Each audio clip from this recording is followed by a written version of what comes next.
السلام علیکم ورحمۃ اللہ وبرکاتہ۔ میرے دوستو، یہ واقعہ حضور پاک صلی اللہ علیہ وسلم کا ہے۔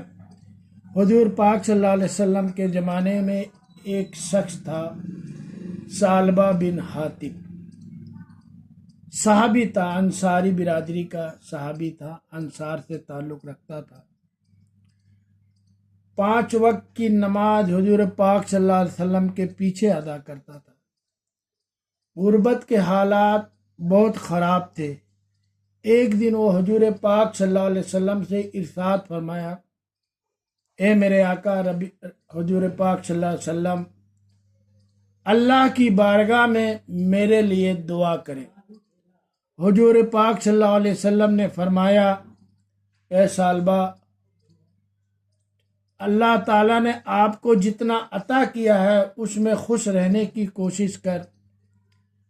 مگر اس نے پھر سے درخواست، پھر سے فریاد کی، یا نبی پاک صلی اللہ علیہ وسلم، میرے لیے اللہ کے بارگاہ میں دعا کر دے۔ ہمارے نبی کریم صلی اللہ علیہ وسلم نے ثعلبہ بن حاطب کے لیے اللہ کے دربار میں دعا کیا۔ ثعلبہ بن حاطب کے پاس ایک بکریاں تھیں۔ ہمارے نبی کریم صلی اللہ علیہ وسلم کی دعا سے اس کے رزق میں اتنی برکت ہوئی کہ اس کو بکریاں کی تعداد بڑھتی گئی۔ اس کے بعد ثعلبہ بن حاطب کا وہ مکان چھوٹا پڑ گیا جہاں وہ رہتا تھا۔ اس کے بعد وہ تھوڑا سا میدان میں چلا گیا۔ اللہ کی برکت اتنی بڑھتی گئی، اتنی زیادہ بڑھتی گئی کہ وہ میدان بھی چھوٹا پڑ گیا۔ اس کے بعد وہ پہاڑوں میں اور بہت بڑے میدان میں چلا گیا۔ وہاں جا کے اس کی بکریاں بڑھتی رہی۔ ایک دن ہمارے نبی کریم صلی اللہ علیہ وسلم پہ وہی نازل ہوتی ہے کہ ثعلبہ بن حاطب سے زکوٰۃ کا مال وصول کیا جائے۔ اس کے بعد ہمارے نبی کریم صلی اللہ علیہ وسلم نے 2 صحابیوں کے ساتھ اس کے پاس بھیجے۔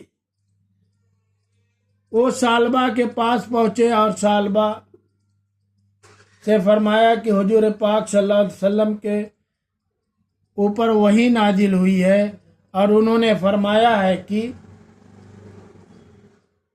کہ اپنی بکریوں کی زکوٰۃ عطا کرو۔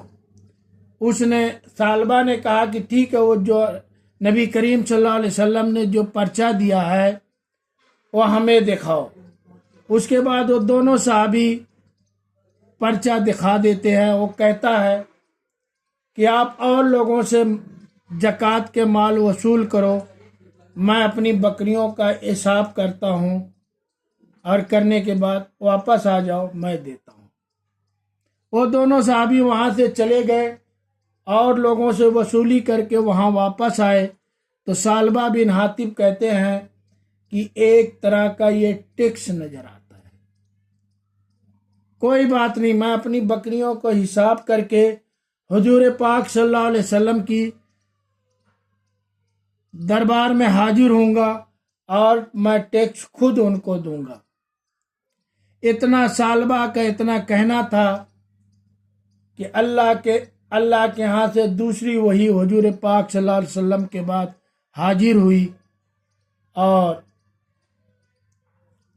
ثعلبہ کے لیے تباہی کا نظارہ بن گیا۔ وہی ثعلبہ جو حضور پاک صلی اللہ علیہ وسلم کے پیچھے نماز پڑھتا تھا، وہی ثعلبہ حضور پاک صلی اللہ علیہ وسلم سے دعائیں کروائی، وہی ثعلبہ جب وہ میدان میں آیا تو 1 وقت 2 وقت 3 وقت کی نماز باجماعت پڑھتا تھا، وہی ثعلبہ جب اس کا رزق زیادہ ہوا، وہی ثعلبہ پہاڑوں میں چلا گیا، پھر وہاں سے کسی جمعے نماز مسجد نبوی میں نماز پہ آتا تھا، کسی جمعے نہیں آتا تھا۔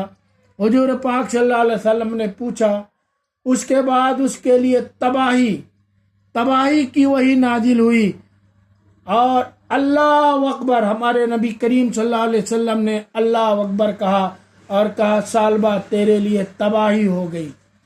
ان کا ایک رشتہ دار اس دربار میں بیٹھا ہوا تھا، وہ بھاگتا ہوا سالبہ کے پاس پہنچا، اللہ اکبر، ان کی تباہی کا قصہ ان کو بیان کیا۔